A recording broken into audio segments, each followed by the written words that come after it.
Welcome to the Sunday Signal. I'm David Richards, technology entrepreneur, co-founder of Yorkshire AI Labs, and weekly columnist for the Yorkshire Post. This is issue 64 for Sunday, the 26th of July, 2026. Today's title, The 15-Minute Lawyer, the £250,000 clock versus the 15-minute lawyer. This week, an investment banker showed me an email that should embarrass an entire profession. A law firm ran up nearly £250,000 of billable time on a stock market listing that raised just £2 million, 12.5% of the growth capital, gone before a single pound went to work. In this episode, I'll take that bill apart line by line and show you exactly where artificial intelligence takes almost all of it. I'll tell you about a firm in Sheffield that has already cut the human labour in a legal transaction to 15 minutes per file. And I'll cover the week Centrica, the owner of British Gas, announced 1,300 job cuts alongside a £600 million digital and AI overhaul. The automation wave has landed on our shores and customer service is going first.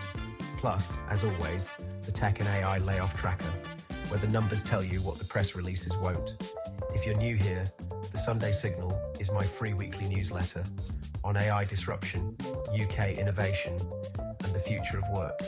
You can read every issue at thesundaysignal.ai. That's thesundaysignal.ai. And if you find this episode useful, follow the show on Spotify, Apple Podcasts, or YouTube. It takes 10 seconds and it makes a real difference. Let's get into it. Nobody raising £2 million can afford £250,000 of lawyers. The email was from an investment banker who specialises in taking small companies public. I've anonymised the names of all the companies, the law firms and the people involved, and I've intentionally kept the details of the transaction vague. The numbers, though, are as written.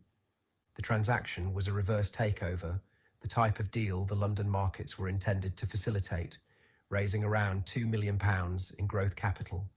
The law firm's engagement letter set out a fee of £160,000 based on an agreed scope, and then the clock started. In the words of the lawyer, and I quote, "We ended up with circa £250,000 of time. The firm billed £170,000 and wrote off the rest, around £80,000. £250,000 of legal time to raise £2 million equates to 12.5% of the funds being raised. Before the company has hired a single engineer or shipped a single product, one advisor has consumed an eighth of the money. And that's before the brokers, the accountants, and the nominated advisor bill the company. No rational founder pays that toll twice. Most of them now refuse to pay it once, which is why they walk into a venture fund's office instead, where legal expenses are capped, controlled, and relatively small. It's worth looking at the explanation for the cost overrun, because that's the system confessing. When justifying the overtime, the renegotiation of relationship agreement documents and out-of-scope items were mentioned. To put that in normal terms, two groups of lawyers were for weeks fighting over the wording of standard documents. Each hour they spent fighting was billable for both groups. The billing model didn't just tolerate the friction, it rewarded it.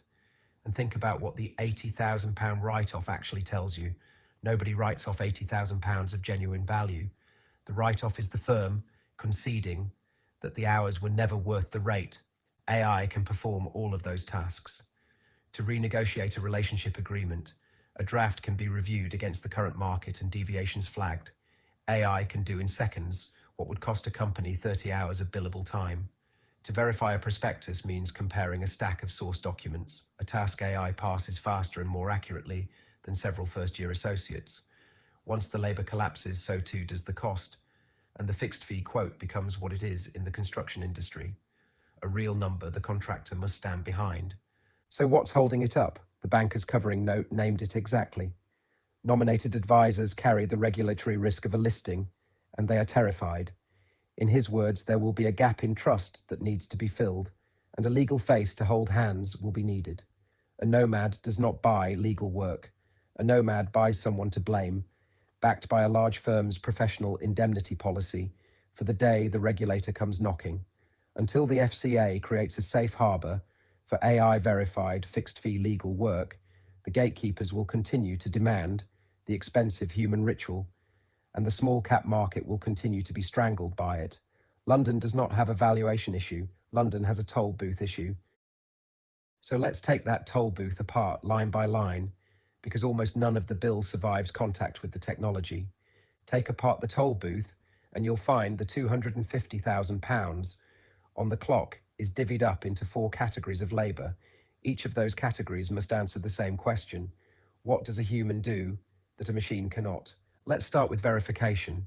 It is the largest portion of most small cap listings and the most misunderstood. A team of junior lawyers builds a verification matrix that lists hundreds of statements and claims, each cross-referenced to a lease, a contract, a set of accounts, or board meeting minutes. That matrix eats up associate time and comes at a massive cost to the client. An AI data room achieves the same task by ingesting the source documents, linking each assertion in a draft to its evidence, and identifying gaps in hours instead of weeks. The purpose of verification, safeguarding directors and investors from a false statement, remains fully intact. What is rendered obsolete is the manual matrix. The lawyer's work shifts from creating the matrix to auditing the exceptions, which is the one task that genuinely requires judgment. Legal due diligence proceeds similarly. Reviewing a small target company means scanning every relevant contract for change of control provisions, termination rights, and consents, and then title, litigation, employment, and intellectual property. Automated contract review and clause extraction is the most advanced application of legal AI there is, and the technology has existed in larger merger and acquisition data rooms for years. The judgment call, whether a flagged clause is material to the transaction, remains a human task. The 200 hours of reading does not. Once the data review is complete, the actual negotiation can begin, and negotiation is the line the banker's email blamed for the overrun. Renegotiating a relationship agreement means comparing draft agreements against existing market agreements and justifying the variances. An AI system trained to redline agreements against market standards completes that comparison in a matter of seconds. Traditional methods require over 30 hours of negotiation, and there is no reason the routine tasks of document assembly should ever be billed at a fee earner's hourly rate. For humans, the remaining areas are real but small: advice on structuring, negotiation strategy, regulatory judgment calls, the conversations with directors about what a responsibility statement actually means. Priced to reflect that true value, clients would get a fixed fee at a fraction of the current price, and they wouldn't have to bear the risks that are common in hourly billing, because those risks would be engineered out of the process. Now, why does this decide whether London has a small cap market at all?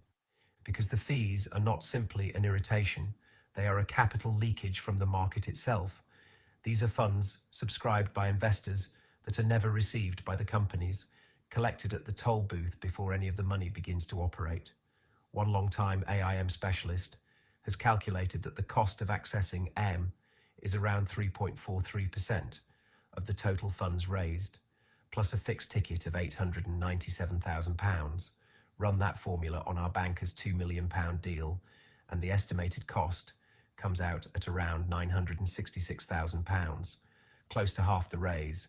That is why the deal was executed via a reverse takeover instead of an initial public offering.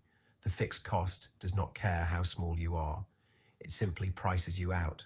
The market data shows what the toll booth has done. AIM held 1,694 companies at the end of 2007. It holds 612 today. The past 2 decades have brought more than 2,100 delistings, while new admissions ran at just 11 a year in both 2023 and 2024. That's fewer than in the depths of the financial crisis. Those admissions raised £119 million in 2024 against £6.6 billion at the peak in 2006 and 7. There were 2 IPOs in London in the first quarter of this year. Colin Wright, the chairman of accountants UHY Hacker Young, points to the excessive red tape as a reason companies prefer to remain private. Delistings still outpace listings, though proceeds have improved since the spring thanks to listing reforms and stamp duty exemptions. But the recovery is only at the top of the market. The small end remains shut. Now perform the calculation in reverse. The exchange's own fees are so small they're a rounding error, so the reforms that reduce them are welcome and pretty much meaningless. The cost of entry is the advisors, and the cost of the advisors is professional hours. Cut those hours by 80 to 90%, the reduction already being achieved in conveyancing, as I'm about to show you, and the near £900,000 fixed cost falls to around £200,000. A £2 million raise would then carry entry costs of around 13% of the funds rather than 50%, and a category of company that has been locked out of the public markets for 15 years would have a route back in. The leak is not a natural occurrence. It is a business model, and business models can be changed. The question is whether the FCA and the exchange will allow it to be changed. Nobody in the official conversation is willing to pull the one reform lever that is big enough to matter. Which brings me to Sheffield, because the 15-minute conveyancer has already arrived. If the corporate bar thinks this is all theoretical, it should look at what is happening 2 hours up the East Coast main line. And to be completely upfront, Accelerate, the company in question, is part of the Yorkshire AI Labs portfolio, where I'm the managing partner. Judge the numbers on their merits. A typical UK remortgage takes 6 to 8 weeks to complete. In client surveys, more than half of borrowers said the process takes too long, and no one involved in the process can really explain what takes up all the time. Accelerate can complete the process in 2 weeks, but that is not the disruptive number. The disruptive number is the labour involved. Total human fee earner time per matter 15 minutes. That is possible because the firm views conveyancing as a manufacturing process, not a craft. Where a traditional firm moves a file through a dozen loosely managed stages, Accelerate breaks the entire process down into more than 160 microstages. Most of those microstages are automated through API integrations with the land registry, with lenders, and with identity checks, all driven by automated workflows. Human judgment is reserved for 6 mandatory gates, and the system enforces them. A file cannot progress until the risk checks at each gate are completed. The lawyer's role shifts to that of a verifier. The founders matter here because this isn't a pair of outsiders speculating on how law works. Paul Firth, the chief executive, was DLA Piper's managing partner for the UK, and he later led Irwin Mitchell's national real estate practice. He spent a career at the summit of the billable hour model and now sees it as the end of the road. His co-founder, Mark Hewitt, has spent 30 years in automation and built a legal software company that was sold to Verisk. When the people who profited most from the old model start building its replacement, the argument about whether it works is already over. The only remaining question is how fast. Next, follow the economics because they are harsh. To grow, a traditional firm has to hire more associates, which means costs rise as revenue increases. A platform that caps human time at 15 minutes per case file builds like a software company, which is why Accelerate predicts profit margins of more than 70% within the next 3 years. If a case file only requires small amounts of human oversight, the salaried employee doing junior-level casework is no longer viable. The lawyers on the platform operate like locums, registering for a shift when they wish to clear verification gates. The conveyancing market is worth about £2.6 billion per year.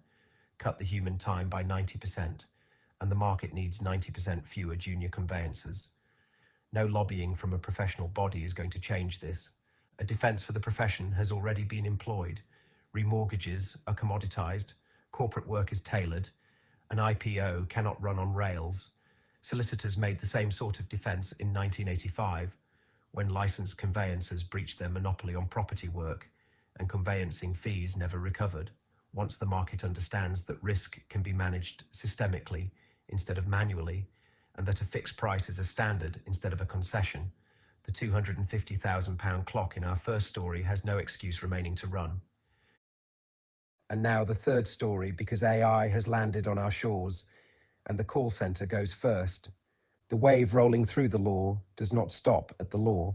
For over a year, this newsletter has followed it in American earnings calls and restructuring memos from Silicon Valley. This week, for the first time, the wave reached the UK, and it did so via the most ordinary company possible. Centrica, the owner of British Gas and a FTSE 100 firm, announced alongside its half-year results that it will cut 1,300 jobs over 2 years.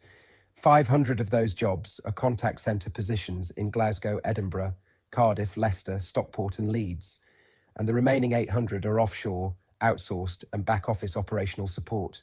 In total, Centrica will cut 14% of its customer operations workforce and 3% of its operating costs. Some of the roles will go through attrition, and the rest will be eliminated through redundancy. Centrica is trying to convince the public that it's not the machines. The chief executive, Chris O'Shea, told the press that, and I quote, AI isn't driving these particular job reductions. He described instead the change in customer behaviour. More than 90% of customers now use digital channels first. Calls have reduced by 20% year on year, and inbound contact has fallen by a third since 2023. The GMB union doesn't agree. The GMB's National Secretary, Charlotte Brumpton-Childs, said staff are, and I quote, being replaced by artificial intelligence after years of being overworked and underpaid. Both things can be true, and the results illustrate how. Centrica's adjusted earnings dropped from £900 million to £737 million, a decline of 18%, because of asset divestments, outages and milder weather. Yet the interim dividend increased by 9%. Retail profits actually rose to £346 million from £338 million, and even with British Gas's customer base falling to 7.45 million households, the company is investing £600 million to digitise and incorporate AI into its customer operations. Read the numbers this way: earnings under pressure, dividends protected, technology funded, and payroll paying for it all. Whether the chatbot took the job or the job simply became unnecessary is a distinction that matters to the press office and to nobody in Stockport. Centrica's case won't be unique. It is a template, and it's coming at the worst possible time. The S&P Global UK Services PMI reported 48.8 in June, indicating a second month of contraction and the largest decline since January 2023. Services account for around 80% of the UK economy. Banks, insurers, telecoms and retailers provide customer service and back-office functions at massive scale, and all of those firms watched Centrica cut 14% of them this week, while increasing its dividend. During the same week, Uber announced it would cut 10% of its global customer service function, and for the first time named AI as the reason. These are not city jobs. They are essential to the economy of the towns and regions of the UK that were promised service jobs would replace the roles lost in manufacturing. Centrica points fairly to the other side of its ledger. It keeps hiring engineers, and it plans 500 apprentices this year. But a 45-year-old call handler in Leicester does not retrain as a heat pump engineer between the redundancy notice and the final paycheck. The jobs being created and the jobs being destroyed belong to different people in different places with different lives. If the rest of the UK service economy runs the Centrica play, and the incentives say it will, the bill lands on the state, one universal credit claim at a time. The Institute for Public Policy Research has warned that millions of UK jobs sit exposed to this exact automation. This week, that ceased being a projection and became the announcement of results. And so to the tracker. The Signal Tech and AI layoff tracker, wrapping week 29, the 18th to the 24th of July, built directly on last week's verified baseline and synthesized from layoffs.fyi, layoff hedge, skill sinker, state-worn registries and SEC disclosures. As always, for informational purposes only. Here is where the data stands. The 2026 cross-sector year-to-date figure is now around 594,528 on the layoff hedge macro tracker. The tech-specific year-to-date figure is 187,241, or around 121,347 on the strict layoffs.fyi baseline, added this week around 620, driven by the Monday.com AI first restructuring. This week was all about explicitness. For the past 2 years, companies have obfuscated AI-induced restructuring behind euphemistic references to efficiency improvements and shifts in customer behaviour. This week, 3 of them chose to say the quiet part out loud, in regulatory filings and internal memos. First, Monday.com, around 620. The work management platform announced workforce reductions impacting 20% of its global employees, approximately 620 people, in a Form 6K filed with the SEC on the 22nd of July. Staff were told by the co-founders, Roy Mann and Erin Zienman, that the company is reorganizing around an AI work platform, a shift from helping customers manage work towards doing the work through AI agents, and that management tiers are being flattened into smaller autonomous teams. They argue the changes should not be seen as cost-cutting or direct AI replacement, and the numbers half support them. Restructuring cost the company between $45 and $55 million, while revenue guidance holds at 19 to 20% growth. But the signal sent by the move is far from ambiguous. A software company built in the platform era has determined that its own organizational structure is the obstacle to competing in the AI era, and 620 people are the adjustment. Second, Uber, headcount undisclosed. Uber laid off 10% of its global community operations team, the team responsible for supporting Uber's riders, drivers and couriers. For the first time, the company said artificial intelligence contributed to the layoffs. Vice President Megha Yathodkar, who leads community operations, told her team it had become, and I quote, too complex and siloed for Uber to optimally implement AI. This is Uber's second round of layoffs in 2 months, and since the company has not disclosed the total headcount, the layoffs are reported here but not incorporated into the baseline. Third, Amazon, headcount undisclosed. There are reported layoffs in Amazon's Artificial General Intelligence Unit, the team developing the Nova models, affecting roles in model customization and post-training. Since no numbers have been disclosed, the layoffs are not included in the baseline, but the context is important. These cuts add to the approximately 30,000 layoffs affecting Amazon's corporate positions announced since October of last year, and they illustrate that even the teams building the technology are not sheltered from the corporate restructuring. And on this side of the Atlantic, the largest UK cross-sector event of the week is Centrica, which I've covered in full, with 1,300 layoffs logged by Layoff Hedge. For UK listeners, this is the domestic counterpart to the international reports this tracker has been compiling. Read it as the arrival on our shores of everything in the numbers above. For the week, 30 watchlist, customer operations everywhere. This week, Centrica and Uber eliminated the same function on different continents, and now every business with a contact center is analyzing the impact of those decisions as it prepares its third quarter earnings. Also expect the same type of middle management reduction you see at Monday.com, as software firms under valuation pressure realize that AI is eliminating organizational layers, not just headcount. And now, the final thought. In these 3 stories, a single machine begins to form. At the top of the professions, a law firm runs a £250,000 clock on a £2 million fundraise and writes off £80,000 as if it's a giveaway. In Sheffield, a man who used to run one of the largest law firms in the world shows that the same type of work can be done in 15 minutes at a fixed price.